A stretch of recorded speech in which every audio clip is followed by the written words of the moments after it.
think that's us. All right, ladies and gentlemen, welcome back to another episode of Down with the Browns. What's up, guys? All righty, as you can see, Matty G is not with us tonight, and Nope. KFC is having some Kentucky Wi-Fi issues going on there. So There's rumors he's at a knitting class. a knitting I class. can't confirm, but there are rumors. Uh, And a on Brown's Twitter, they say when there's smoke, there's fire. So Absolutely, a straight knitting class. So hey. Matty G's also in Cincinnati working on the workers' comp situation going on up there. They have some things to figure out.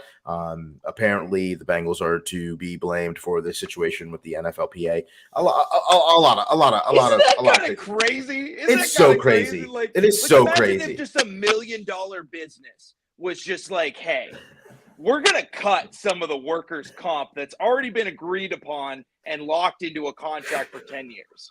Like, that is blown my mind because it's part of the CBA, and the CBA doesn't get renewed till 2030. Like, Mike Brown is that strapped for cash that he's just like, I'm just going after the benefits. Like, I'm not even, like, he hasn't even tried, like, selling anything. He hasn't even, like, I mean, he had to rename the stadium. Yes, Paycor, right? Now it's Paycor? Yeah. Like, it's just. Jeez Louise. Jeff says KFC is at Bath and Body Works. That's probably true. They have some fantastic sanitizers there at Bath and Body Works. So shout out to them, and candles. You know what I mean? If you ever find yourself needing a gift for someone in your life, Mike Brown. Jeff also says Mike Brown is a property owner. We're gonna get into that. We're definitely gonna talk about that. But a crazy day in free agency. We are going to cover all of it. For the Browns, it was starting off slow, a little steady. We're gonna talk about the AJ Green, the Taki, of course, the post extension, and we got Ogbo from the Texans and beautiful, fantastic edge rusher. But before we do that, we must, per usual, go over the loud noise in the room. And do you hear that? I think, ladies and gentlemen, that's what the Buffalo heard. For once since 2017, the Browns have not won the offseason. Maybe they'll actually win the regular season for once. This is Mac with what the Buffalo heard. Breaking news this morning, Browns QB Deshaun Watson agreed to restructure his contract to clear $36 million in cap space. The Browns did so, converting that money into a cash signing bonus, lowering the overall cap hit. I asked Watson if he had any plans for the big signing bonus he had received. He responded with, "If you want that answer, you better call Saul." Browns fans across the nation are crying as the team started off slow in free agency. Throughout the day, hot names that were linked to this team, like Javon Hargraves and Jesse Bates, were quickly signed by other teams willing to pay higher salaries. Goes to show you the inside sources on Brown's Twitter are just as reliable as a McDonald's ice cream machine. Lastly, the NFL Players Association announced the Bengals are trying to change workers' comp laws in Ohio to lower disability claims. This is part due to the inability to gather up the capital to extend Joe Burrow and pay off the medical bills caused by his paper-thin offensive line. We reached out to Bengals owner Mike Brown for a comment, to which he stated, "Tell Jimmy I hate him." This is Mac with what the Buffalo heard. Bro, I absolutely love the fact that you're saying that we're winning in the offseason and maybe we can win in the regular season. That is so true. Yeah, like, I mean, we're building up the offseason now as Browns fans to a point to where it's almost a mythological thing, right? Mm-hmm. And everybody has their dream players. I did too. I was even grasping onto the sole belief that Javon Hargraves could come here. But the problem is that even after the $36 million that they just moved around, they are still a little bit tight on cash. And it's just it's just the sole thing. Now, if the Browns were just a defensive tackle away, Yeah.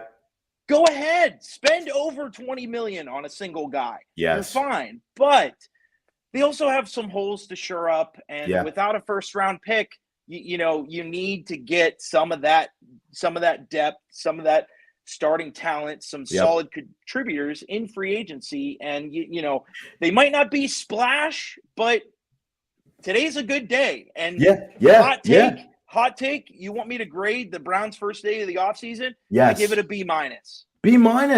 Okay. I give it a B-. Okay. I give it a B-. Yeah. Well, what we're going to do right now is we're going to do the good news and the bad news. And I think most people are going to say they want the bad news first. So let's talk about the free agents that we missed out on, quote unquote, missed out on. Obviously, Javon Hargraves from the Eagles. We weren't able to get him in brown and orange. Yeah.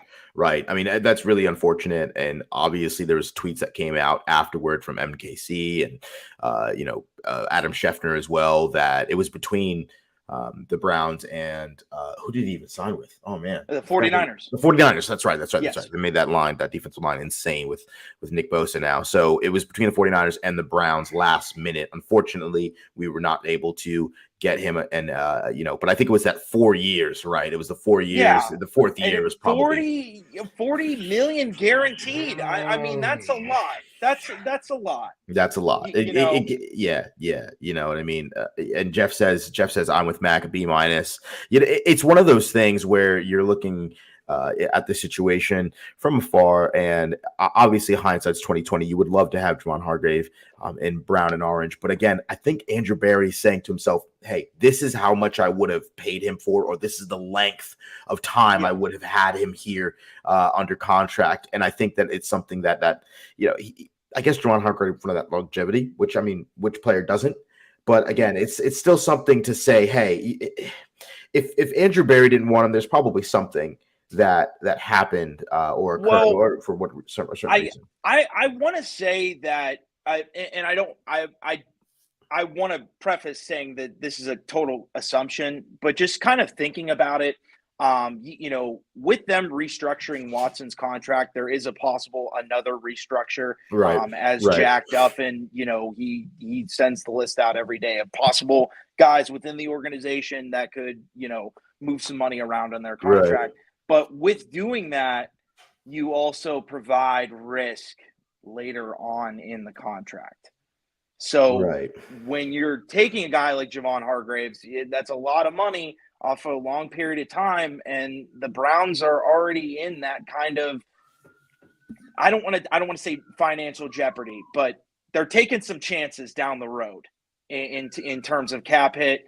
So, I'm sure that the analytics had a certain number that they absolutely could not go past. And,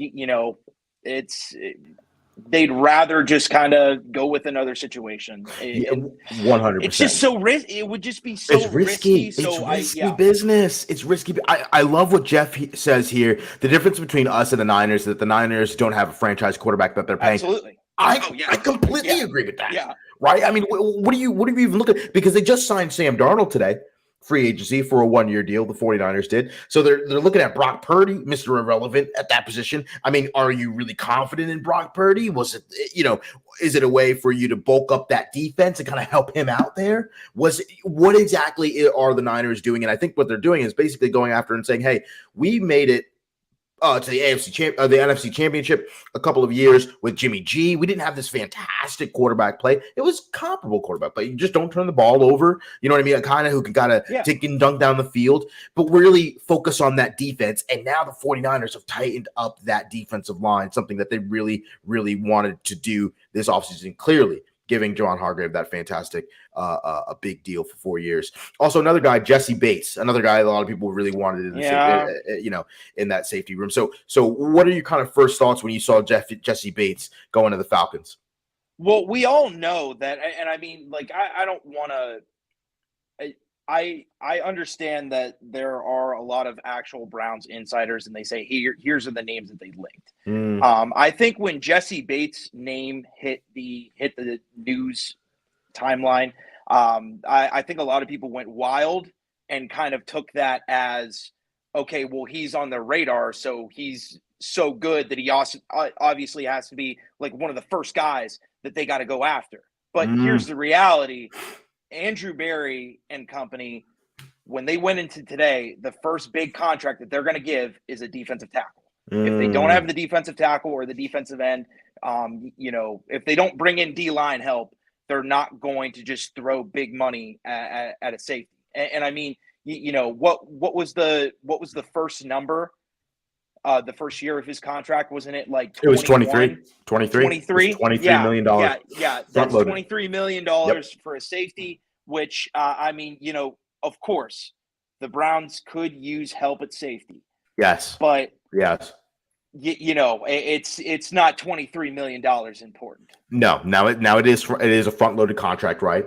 Yes. It's the 4-year, $64 million deal with 23 in that first year. But again, we were not looking to pay that for whatever reason. Andrew Berry was like, we're not paying that. But again, you're seeing this is something that I noticed. Look at the teams that made huge splashes, right? A lot of the teams that made huge splashes are your teams like the Chicago Bears, where they're like, you know what, we can go all in one season and make a huge jump to the top of our division because A-Rod might be gone. Trey Wingo kind of said that Aaron Rodgers was traded to the Jets, and Adam Schefter couldn't confirm that. But at the same time, you're looking at that division, you're looking at the Lions, you're looking at the Minnesota Vikings. They're kind of crumbling right before our eyes. The Bears are like, we can make a leap right now. We got a big haul back from, trading that first overall pick to the Panthers. That's an example. That's why they went crazy in the market today. Another team, the Atlanta Falcons, who just acquired Jesse Bates. They're looking at their division and saying, we can make a splash here.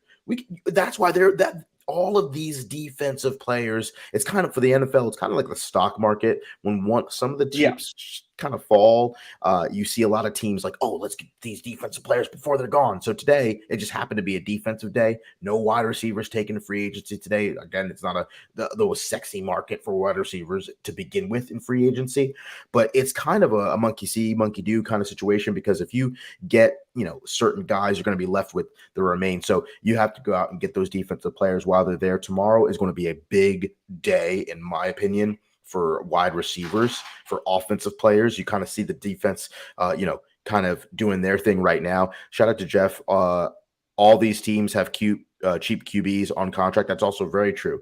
You look at Chicago Bears with Justin Fields, rookie contract, Desmond Ridder with Atlanta, because obviously Atlanta let go of Marcus Mariota. So again, these teams have the money to spend, and they're going to work around their rookie quarterbacks or their rookie contract quarterbacks to try to get something moving in that division. So that's what they're going to do. And that's the best way to see what you got under center, is give them everything, so. Yeah. And like, it sucks,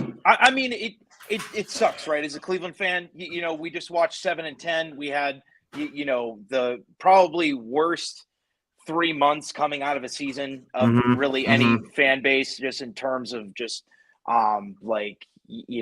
looking at contracts, and it's like we have to massively improve the roster. But again, there's those restraints. Just because you can't see them doesn't mean that they're not there. Right. And at the end of the day, we really are predicating on Deshaun Watson taking that full step. And we all need to kind of realize that as a fan base as well, that like there has to be, and it's not that there's going to be, there has to be that jump. Yes. Now there are reasons to believe that jump is going to be made, but we're not going to have the off season that 85% of people are expecting. But what we're going to do is we're going to have a smart off season. Yeah. I think I completely agree with what you're saying, to be honest with you. I think that a lot of people, especially me, when we're talking about the defense, we want some big splash kind of guys. Unfortunately, we didn't get it. Offensively tomorrow, I will freak out. You know how I feel. We're going to talk a little bit about wide receivers and how I feel with that situation. Look, I want wide receivers. You know, we paid a lot for this quarterback. But before we get into that, I do want to just go over the people that some good news, right? We talked about bad news, people who didn't get. Let's talk about some of the good news. Let's get into some good news, man. Ethan Pocic has re-signed with the Browns, 3 years, $18 million. $18 million. That's it. $18 million. I mean, I can't. One of the best centers in the NFL last season. I know a lot of people don't like PFF, but he was a top 5 center in PFF. But you know, if you just want to talk about Pro Football Focus, just ranking systems for the for centers in the National Football League. Ethan Pocic came out of nowhere. We got him from Seattle. I didn't expect much, Mac. I have to apologize. For full season, I didn't care. I didn't care about him at all. I wanted JC Tretter back, president NFLPA. I wanted Nick Harris to come in and do something. But again, Nick Harris got bent back like a paperclip on the first play in preseason. I mean, but Ethan Pocic coming in seamlessly, and just again, Nick Harris is a 6'1" guy. Ethan Pocic is 6'6". What is he? 325, 320 pounds. And he's a good 300. And he's a good 300. He is a monster on the line. Mac, tell me, how do you feel about Ethan Pocic coming back? I love it. I love it. I mean, how many mega deals did we see today for offensive linemen? Oh my gosh, tons. Are any of those linemen top 5 at their position? Nope. Wow. And you know what's crazy? I hit it on the head and I nailed it, because everybody was freaking out. There was the rumors from Mary Kay Cabot, Ethan Pocic might be priced out, and the Browns might not be able to afford him. He might win a lot of money. That's what I thought. I thought he was going to win a lot of money. Cash in. You had a great year. Cash in. I hate to say this, but it's purely because of his knee injury.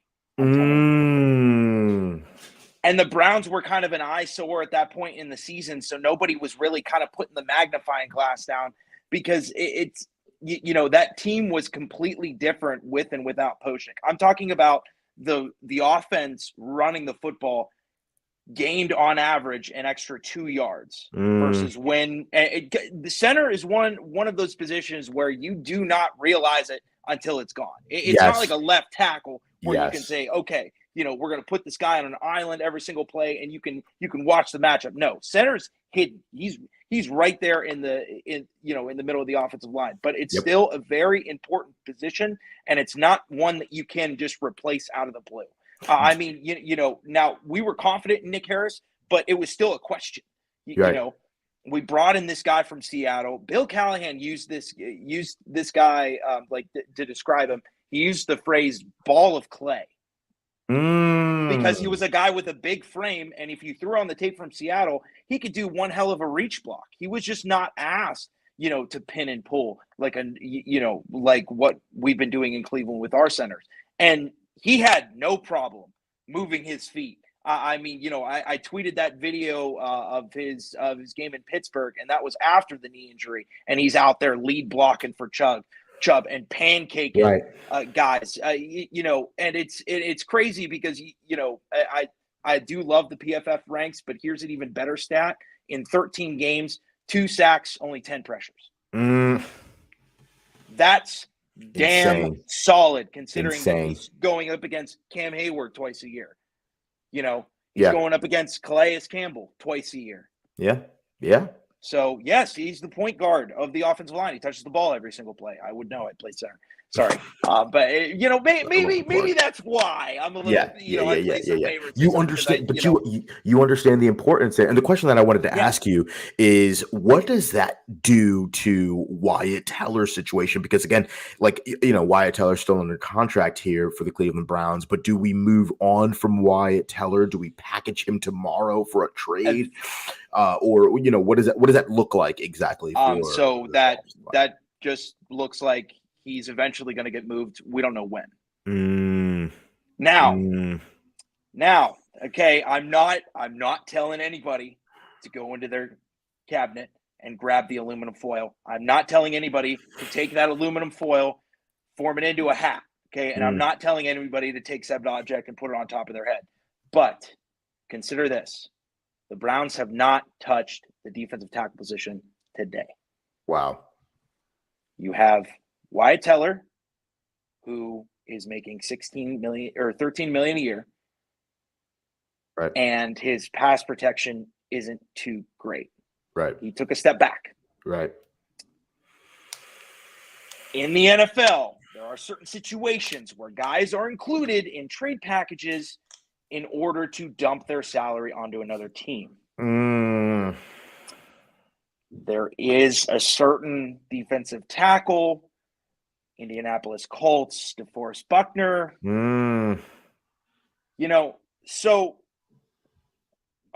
Be careful on a ladder, man. Be careful on it. Yeah, I know you're listening. Andrew says, "What's up, guys?" He's on the ladder listening. Be careful on that ladder, Andrew. Be careful on the ladder. I hope we're just in your ears. Yeah. I hope we're not, AirPods.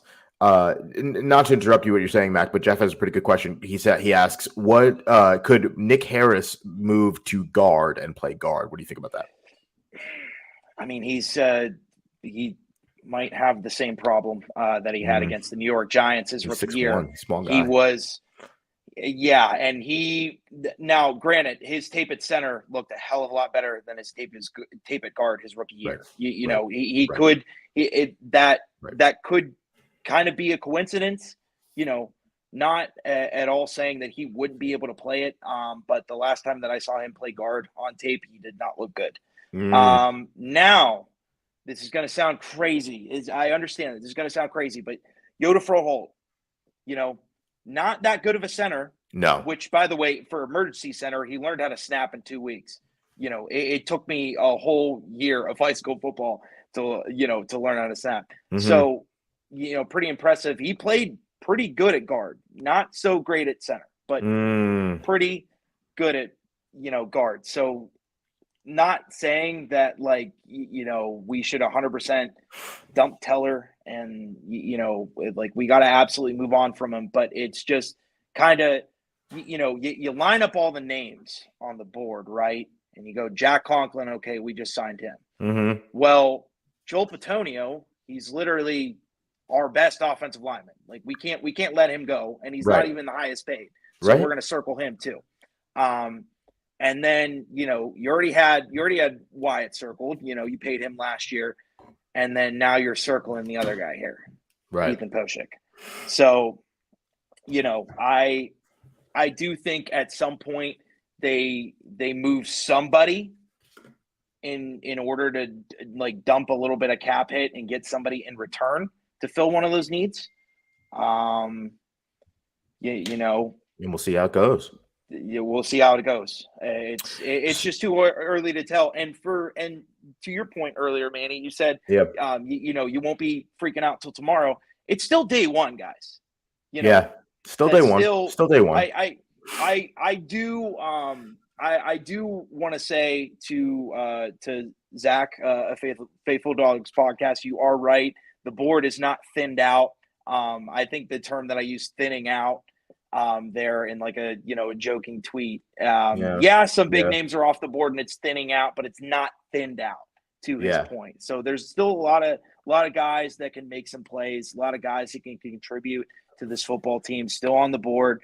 And who knows, for all we know, AB could be having 3 phones pulled up to him right now, and he's off of 3 pots of coffee ready to go, and he's not sleeping tonight. He's just making and taking phone calls. For all we know, big news tomorrow morning. For all we know, very quickly, right at 9 a.m. I would say also we got some help at edge, which is fabulously. Honestly, it's so needed because we haven't had help like this, since some people could say Olivier Vernon, really, but Agbo Okoronkwo came over from the Houston Texans, signed a 3-year, $22 million deal. Hopefully I got his last name right. I mean, I know a lot of Browns fans as of today has been struggling with his last name, but Agbo is what we're going to be calling him from now on for this show. And hopefully we're going to be saying his name a lot this season in a good way. Finally getting some help potentially for Miles. What do you think about this, Mac? Because you've been banging the table for some defense. Yes, Absolutely. First, I do want to say apologies to Ogbo. I said Obo in my tweet earlier, but that was just simply copy and paste from Ian Rappaport because I can't spell it as it is. So apologies. Jeff's But, calling him hey, Double O. welcome, Maybe we'll call him Double O. welcome to yeah, Double dude. O. I Yeah, mean, yeah. Welcome to Cleveland. Welcome to Cleveland. I'm all for this. I'm all for this. I've been pounding on the table for weeks to get a defensive end, but nobody was really kind of, everybody was wrapped up in defensive tackle and then of Right. course, safety. But the defensive end was just as much as a need. My goodness. I mean, guys, watch the Atlanta film, watch the Saints film. There's so many, the backup defensive end. There's a reason the Browns didn't even want to offer anything to Chase Winovich. They're like he was not good. Winnow was not good. I'm tweeting out Blue Bear all day to him and everything when he got signed. He didn't do anything for us. I didn't even thank him. I didn't even thank him for being here. I really didn't. Where did Winnow go? Winnow went to the Texans, didn't he?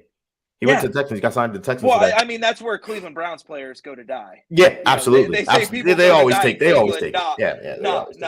Houston Texans has been eating up our scraps for years. Yeah, for years. For years. It's just ridiculous. I approve of this. I approve of this deal. A lot of people don't know because he's not one of those big splash names on defense. But the Cleveland Browns now have 2 of the top 5 win rate pressures guys in the defense in the NFL. And I honestly, this makes me extremely happy because it shows that the Cleveland Browns understand that there's a problem and there's a need, and they addressed it. Right? I mean, to me, it was a great deal. I had to watch some film on him a little bit right after some of the highlights and just see how quick he is. I also watched him mic'd up because I kind of like to see the personality of the guys we're bringing in the locker room. That's just something me. He seems like an extremely fun guy. I love the energy. It didn't seem like a quiet guy. Maybe it was because he was mic'd up, but I don't know. But I love those guys who bring the energy. And it seems like he's one of those guys who will bring the energy for the Cleveland Browns. So I have no quarrels with this. I really don't. I really am excited to see because we haven't had, again, like we said before, we haven't had an edge rusher on the opposite side of Miles to really, really help out. And I do believe that we're going to get a defensive tackle tomorrow, and hopefully, that's addressed. I hope they understand that that's a need and they address it. So, it's one of those signings to where, if you just take a quick glance at the sheet, take a deeper dive into this guy because I mean, what did I text in the group chat? I said he's 6'1", 250. Like, why are we signing this guy as an edge? Now, this guy is actually a 3-4 outside linebacker. That's what he played with at the Rams. He actually was on that Super Bowl team. Now it's hard to get attention next to, guys like Leonard Floyd and Aaron Donald. But he was getting this high win rate on the Texans. Now, if you could tell me a single defensive player in general for the Texans, let alone on the defensive line, I will drive to Philly and I will give you a hand, like a personal high five because no clue. And 36 pressures is still damn good to add to this football team that was struggling for some help. I mean, Jadeveon Clowney did not play well at all last year, and this guy in 8 games outproduced Jadeveon Clowney in 13. Yes. So, I can't hate this signing. They signed him for super cheap too. So, if my thing is that if we get 16 games out of this guy, it's a win. Absolutely. Because, now I know people probably just heard me and saying, this guy's a 3-4 outside linebacker. But here's the thing with Jim Schwartz's defense. He runs that wide 9, spreading the defensive tackles out, spreading the defensive ends out to the point to where, they're 2 steps beside the offensive tackle and they're cocked at a 45-degree angle, straight beeline for the quarterback. Yeah. This guy's got a lot of just mean coming off the ball. Yes, he does. He's he explodes off the fact of being 6'1", 250. He doesn't come off the line like 6'1", 250. I'll tell you that. And that spin move, little finesse, little nod to Dwight Freeney. I did like that. So it shows you that he's not just a speed and power rusher. He knows some things. And he's 27. So if this gamble by young Andrew Berry works out, we can have him on the team for a little while longer. And I can't hate this. Like you said, they saw a need, they addressed it, they had some, and what's crazy for as much as we're going mad for all these stats, I bet you Andrew Berry had those pulled up in front of him. For sure. Like with these things, you can circle why he got this guy. There's some rationale behind it. It wasn't just like a panic move saying, oh, well, we can get this defensive end for cheap. There was some thought into these moves here. So I can't fault it. We also made another extension, getting Sione Takitaki extended and bringing in AJ Green once again. I want to combine those two because I do want to talk about some of the available targets out there. I know Jeff was talking about a Dalvin Tomlinson. Thoughts on Dalvin Tomlinson? Obviously, there's Draymond Jones. I mean, man, my goodness, would it be an opportunity to get him in here in the defensive line room as well tomorrow? But again, Sione Takitaki, how do you feel about Sione Takitaki and AJ Green coming back for the Browns? Is there a guy that you like more than the other, or can you kind of dissect that for us, and then I'll kind of give my viewpoint. Okay. So it's just like I don't know which one that I like more because they're both pretty solid. Right. Touching on AJ Green very quickly, he's a special teams guy. He plays with heart, and he's a slot corner, which I don't know why nobody's talking about this, but the Browns need a slot corner because Greg Newsome does not want to play that, and you're not going to put Martin Emerson or Denzel Ward in there. So a $2 million tender, yeah, sure, why not on a 1-year deal? If he proves it, great. If he doesn't, then see you later. And then Sione Takitaki, I love that just simply because we drafted this guy in 2019. He's played all over the field. Again, another big special teams guy. And he was a sure tackler. He played like his hair was on fire. And, he was a big hat on the football kind of individual. Now, just because of his position, there was a lot of times on like passing downs that he was taken out. He tried to get better in coverage. There were some plays. I mean, he had 2 picks in 2020, showing off his, coverage skills there. But I thought it was really cool. Hands for a linebacker. Yeah. And I mean, it's a 1-year deal, $2 million. I mean, to have a familiar face back in that defensive locker room, he is coming off a torn ACL. But he's a gamer. When he's on the field, he's going to give you 110%. You know what you're getting with this guy. It's especially at linebacker. Do you want a question mark, or do you want a player where you know what you're getting from him? And that's Sione Takitaki. I like Sione Takitaki a lot. I liked him a lot out of BYU as well. And honestly, he's one of those guys under Andrew Berry's watch who has progressively gotten better. And there's not a lot of players like that who have been drafted, cultivated in the in the system, and has gotten better over time. And Takitaki really budded last year with AWOC going down.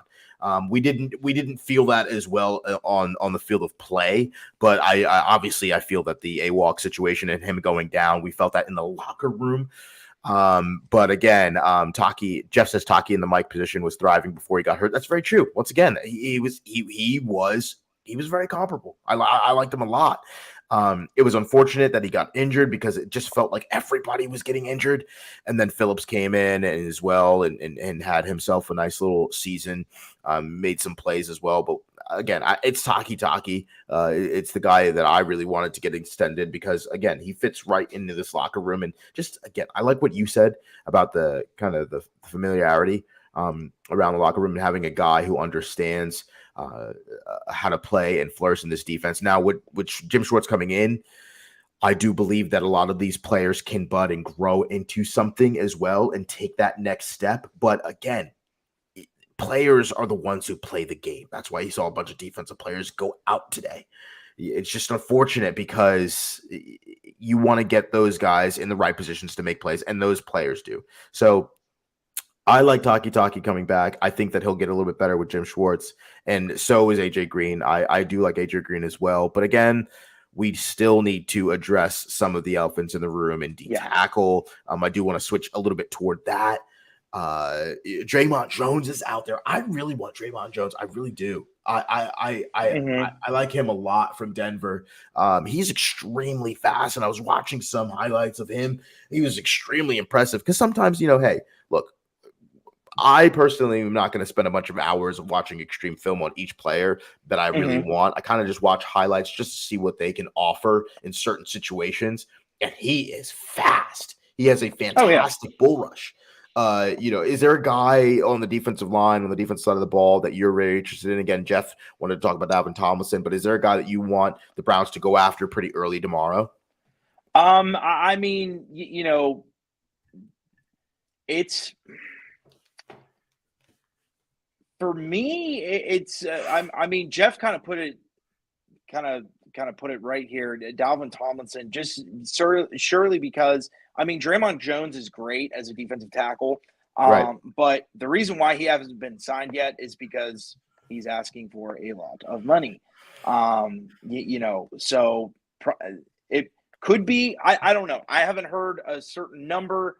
Right. People are thinking as high as 18. People are thinking, as low as 15. Either way, that is a lot. Dalvin Tomlinson can be a little bit cheaper, and he's of the heavier set defensive tackle, the kind of defensive tackle that we don't have. Yes, and the kind of defensive tackle that Jim Schwartz wants, because he does. In terms of the wide nine, a big component of it is this term that they use, a cocked nose. So it's a guy that's inside shade of the guard, and what he's going to do is basically point himself almost at a 45-degree angle right at the center's hip. Now, I don't know if he's going to be running that this year, but he has known to run it.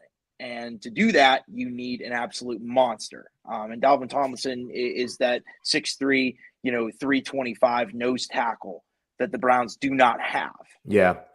I would just say that just simply because I just want more diversity on the, on the defensive line. Ogbo, he's a little bit smaller on the size, so why not go bigger inside? But Draymond Jones, I mean, he's excellent at rushing the passer from the defensive tackle. And when you get pressure inside, it's an absolute game changer. I mean, look at Miles's stats, 2021 versus 2022. Hey, Shelby. So he was knitting. See, I knew it. Knitting. Yeah. Thank you so much for the breaking news, Shelby. That's awesome. He was knitting. That's gonna be fun. That's gonna be fun to absolutely harass him the minute we get off here. But as we were saying, look at the numbers for Myles Garrett, 2021, 2022. Significantly a lot more pressures, because when you get that pressure up the middle, the quarterback can't step up. I mean, it's the sole reason why Tom Brady lost 2 Super Bowls to the Giants, because they had those big guys up front, and it makes a defensive end's job a lot easier when they don't have to work back up the pocket, and all they have to do is just go around the offensive tackle. And that's Sean, a lot easier. Yes. Sean from Twitter says he learned that from Joe Green and Chuck Noll. Obviously good guys to emulate, first and foremost. Christian is reporting live from. He's saying my internet is out, you coward. So he's using Shelby's internet service. Well, I mean, I guess he does live in an area with one stoplight. So yeah. You're gonna. I mean, one tree gets blown over, there goes your internet for the whole county. Well, I kind of picture a possum running on a hamster wheel to generate power, and then a metal hanger kind of fashioned into an antenna. Oh, shout out. We love you, Christian. We love you, Christian. Shout out to Kentucky, man. Shout out to Kentucky. All right, so we're gonna get into this, right? We're gonna get into this because tomorrow, one of the biggest things that we are going to need on this team is offense. You are paying Deshaun Watson a lot of money, right? There's restructure happening. I want to sit here on the pulpit right now and discuss the fact that I am not. We've had some discussion back. We've had some discussion about DPJ and whether or not he is a wide receiver too. I will start off by saying you cannot win a Super Bowl with Donovan Peoples-Jones being your wide receiver too. You cannot. We have looked at all of these Super Bowl winners over the past couple of years. You need 1, 2, 3 wide receivers. This is why I am saying that the Cleveland Browns, you need to get a wide receiver 1. Okay. The Philadelphia Eagles have their wide receiver, 2 wide receiver 1s, AJ Brown and Devonta Smith. You can even go Dallas Goedert as another weapon out there. They have weapons galore, Quez Watkins. You look at the Kansas City Chiefs. It's a little bit different because Patrick Mahomes is the most talented quarterback who ever touched a pigskin, the Duke. So, to be honest with you, he doesn't even count. But even them, the Kansas City Chiefs want to go out and get themselves a DeAndre Hopkins. They're in talks of potentially trading for DeAndre Hopkins. But again, they already picked up Juju Smith-Schuster, Kadarius Toney midseason. You saw them still get weapons for Patrick Mahomes. He doesn't need the greatest weapons out there, but OBJ, they went to go down to Arizona to watch OBJ work out. They want to get OBJ. Listen, you need to have wide receivers. You got to have your wide receivers. And to be honest with you, I'm not comfortable with a Brandon Cooks. Amari Cooper, Brandon Cooks, and DPJ. That doesn't move me. Paris Campbell from Indiana. You want to roll up to the Super Bowl with that? You see what the 49ers are doing over there on that defensive line? You see what they're doing? You see what these teams are re-upping on defense? Jesse Bates going to Atlanta. They understand that, hey, there's going to be some real depth at these corner positions in the National Football League. And if you're showing up to games with Amari Cooper and trying to, spit shine DPJ and make him look like a wide receiver too, comparable wide receiver too, he is a fantastic wide receiver 3. Absolutely. Okay. But to bring in him and try to make him and pawn him off as some wide receiver, a threat at wide receiver 2. Okay. And OBJ, just like Jeff says, OBJ really wants to play with Watson. Today he was driving in that orange Rolls Royce that he picked up when he came to Cleveland. Is he trying to come back? That's all I'm saying. I just want you to really think about that. Really think about that. What do you think, Mac? Because it looks like you're really concerned. You really want to talk about this. No, I'm really concerned, and I'm really hurt by those words. That you said about DPJ in the spaces the other day. I'm hurt, and I'm also hurt because I don't think that you see all of my tweets. I don't think you do. I don't think you do because if you did, that's the problem. If you did, you would know that Donovan Peoples-Jones has as many 20-yard plus catches as T. Higgins and Ja'Marr Chase. And he's done it with less targets. Donovan Peoples-Jones, 96 targets last year. Ja'Marr Chase, 134. T. Higgins, 109. So he's done the exact same with less targets. Now, not saying that he is one of the greatest wide receivers in the league, but he's definitely a playmaker. Now, I will say this. You are right, Manny. The Browns do need a wide receiver. But they don't need a plumber. They need an electrician. Okay, if you have 4 really good plumbers, what happens when your power goes out? What happens when you need to fix the TV? They need diversity in that wide receiver room. They need speed. They need a deep threat. They're one of the worst teams in the league in yards after catch. So why not get a speed guy? Why not add some more speed to your team? Odell Beckham Jr., if they can somehow get him on a team-friendly deal, sure, great. But OBJ doesn't have that third gear anymore. He tore the same ACL back-to-back years. He doesn't have the third gear. Is he fast? Yes. But is he the game-breaking, difference-making speed that he was? No. No shot. Hopkins isn't a deep threat either. If you had the choice right now to have DPJ or Noah Beckham Jr., who would you choose? Donovan Peoples-Jones. Absolutely. This is when the conversation gets wrong. I understand what you're saying about DPJ. I do understand the comparison. I mean, just purely on health. If I'm being honest. Sean from Twitter says his uncle is a contractor. That's so funny. But listen, I'm looking at this situation, and here's why I don't trust DPJ. We kind of saw him in the wide receiver one role 2 years ago, and he wasn't ready for that. Right? He wasn't ready for that. We saw him last year. He did take strides. He did get better. Right? I mean, he got better with better quarterback play. Wow, who would have thought, right? But when it comes to OBJ, when Baker Mayfield was here, everybody just, But anyway, that's besides the point.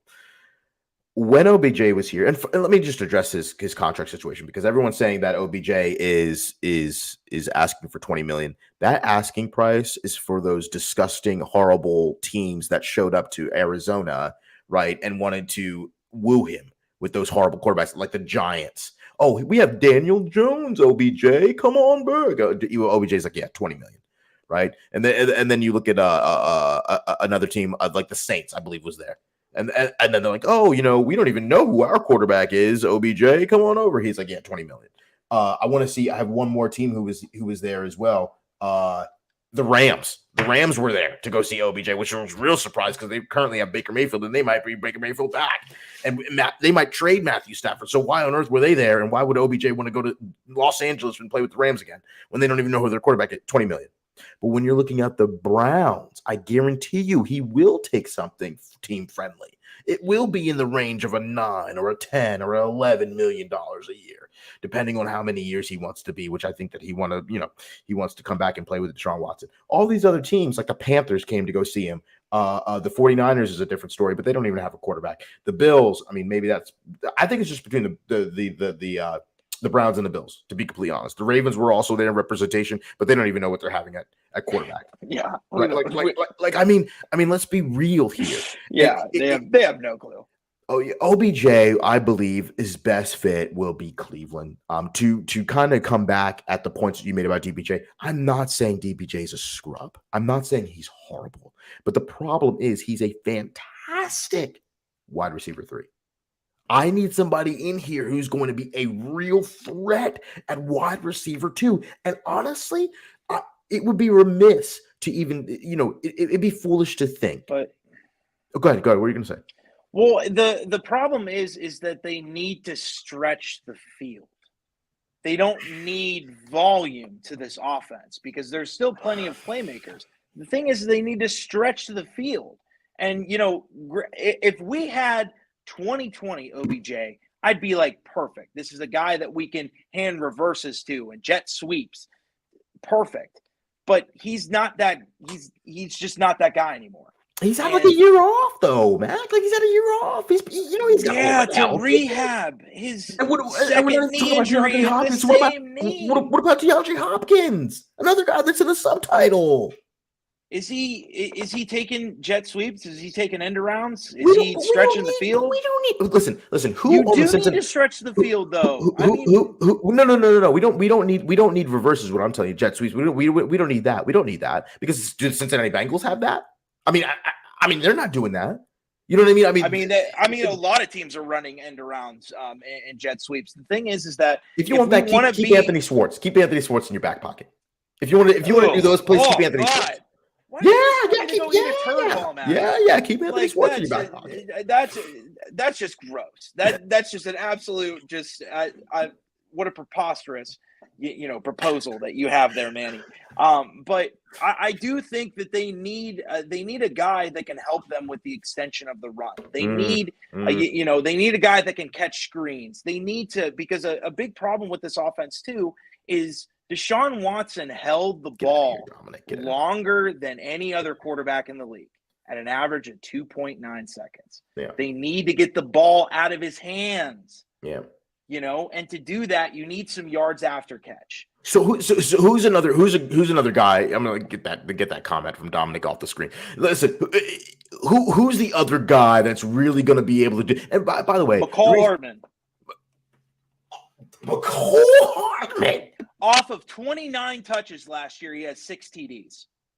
Wait, I mean, listen, I might attribute that to Patrick Mahomes before I attribute that to McCall Hardman. Somebody's got to be on the receiving end of those TDs. Somebody has to take those handoffs. I mean, he had what was it, 2 or 3 rushing TDs this year. But again, if you want to get trickery, if you want to get guys who can it's not trickery. It's the extension of the run. I mean, that's what the Rams did because they couldn't run the football in 2021. Is that what you feel? I don't feel confident in these. You need a star-studded guy who can be in that situation and make those big plays. McCall Hardman is not the kind of guy. You don't need him to make those big plays. You just need him to get 30 to 40 touches a year and blow the top off of defense or stretch the field, horizontally there. Sean. Catch those wide receiver screens. And because the problem at the end of the day is this offense has had the same issue since 2020. And what is that? Teams load up the box, they play tight press man coverage, and they dare you to get the ball out, and they dare you to have somebody get open. You know what? But here's my situation. Oh, so Sean just commented on Twitter. He says, "How is DPJ's separation? Doesn't seem like it's well." I think DPJ is the big guy. That's what I think. I mean, I think once in a while he makes a big play downfield, and it's when you're in 11 personnel. What do you mean once in a while? He had as many 20-plus yard catches as T. Higgins. Listen, but going crazy. The problem is Jamar Chase was injured 4 games. He was out 4 games. He also had what would have happened? More targets than the guy. He had 40 more targets than the guy. Same production. That's true. 40 more targets. That's true. But again, to me, just because you have more targets doesn't necessarily mean. Listen, if we brought in a Hopkins or an OBJ, I'm more confident than them getting those kinds of targets than DPJ getting those targets over and over and dropping the ball over the middle. That's what I don't want. Personally. He had okay. So here's another one for you, Manny. You don't read my tweets. Out of the 10 wide receivers in the NFL that had 60 or more catches, he had a drop rate of under 3%. Okay. So you're arguing against actual scientific math here, Manny, and you're a scientist. Get yourself together. But sorry, it's true. It's true. But again, I'm looking at it logistically. I understand in certain situations and the numbers, they do not lie. And I won't argue with the numbers. However, what I am going to argue about is getting better. And I truly believe that Odell Beckham Jr. back in this locker room without a 4'4" quarterback under center who overthrows him all the time. I'm wearing his jersey, so I'm going to defend him very well. Having Odell back in this locker room with Deshaun Watson can help out so much. I completely disagree with what Dominic is saying. There is not going to be no fights in the locker room. Everybody wanted Odell. When Odell went to the Super Bowl, we saw almost half the roster tweeting and saying, "Go get your ring, OBJ. Go get your ring." Would you love to know what happened when Baker went to Carolina? Is he going to be pulling the same stuff? That's the problem. No. He didn't pull the same stuff in L.A. He wasn't doing that in L.A. There was no antics in L.A. Zero. Why? Because he was getting the ball. The ball was coming out on time. The ball wasn't coming out 100 miles per hour when he's 2 feet away. The ball wasn't going 12 feet above his head when he was wide open. You know what I mean? And Dominic's saying, I need a guy who plays for the front of the jersey, not the back. Odell is that. He is that until you make him upset. He wasn't a problem in New York until he wasn't getting the ball and the Giants sucked. That's why I'm saying Odell Beckham in this situation. And this time, guess what? For people saying, he was downplaying Cleveland, he's downplaying. First and foremost, he was traded here. Second of all, he told Deshaun Watson Cleveland's a great place to play when he was getting recruited here. He also said he recanted those comments. But the problem is, when he was telling Von Miller to not come here, there was a guy that was under center who might have gotten a contract extension. That was Baker Mayfield. And that's why I'm saying this time he's a free agent and he can come at his own will, not traded. If he comes back to Cleveland in his own will, I mean, my goodness, this is also different for DeAndre Hopkins because DeAndre Hopkins might, he has to Yeah, be you would traded, have so to trade him, you'd and have you to got to trade figure for out him. that salary. Yeah, that's Right. So again, woof. Yeah. there's a lot because his salary is a problem as well. So that's why I didn't talk too much about DeAndre Hopkins, because that salary is a little bit of an issue. But it's a lot. We do need, at the end of the day, we do need wide receiver, and a lot of people know that. A lot of people might even say, including myself, I think that it's the minority, but I think that it's a loud minority. I think that a lot of us believe that you need a wide receiver more important than anything doing on that defensive line. And I do believe that once a lot of these free agent wide receivers get picked up, which is not really a fantastic market for them. I mean, there's Adam Thielen, right? I mean, it's not a fantastic free agent market for wide receivers in this very moment. I'm trying to pull up a quick list of a couple names. I know. Here's and all Anderson. just to move into our next point about free agent wide receivers. I'll say this: OBJ comes here on his own free will on a team friendly deal. Yes, of course he'll help out the team. Will it change your mind? Will you love OBJ again? Yeah, of course. Because I love everybody in orange and brown. Anybody that wants to come in here and they want to win and they want to be about the team, welcome you with open arms. Because hey, it's Cleveland. It's not that bad. Have a beer.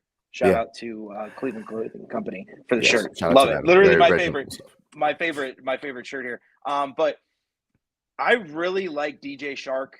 We talked about him last season. Yes. We can get him on a cheap deal. Yep. He's averaged 16.7 yards per catch last year. Yep. I mean, we're talking about 500 yards off of 30 receptions. Like he's 6'4", and he runs like a horse. Like, of course. That's the kind of guy that you want at wide receiver. You need that. And he doesn't need the big volume, because again, you still want Amari Cooper one-on-one on the outside. Yeah. You still want David Njoku over the middle. DPJ is going to get his touches. So you don't, you know what I mean? Like you just need something different. Yeah. You need somebody that brings another aspect to that locker room. Andrew brought up a great point. He said Jared Jeudy from Denver. I don't like his hands.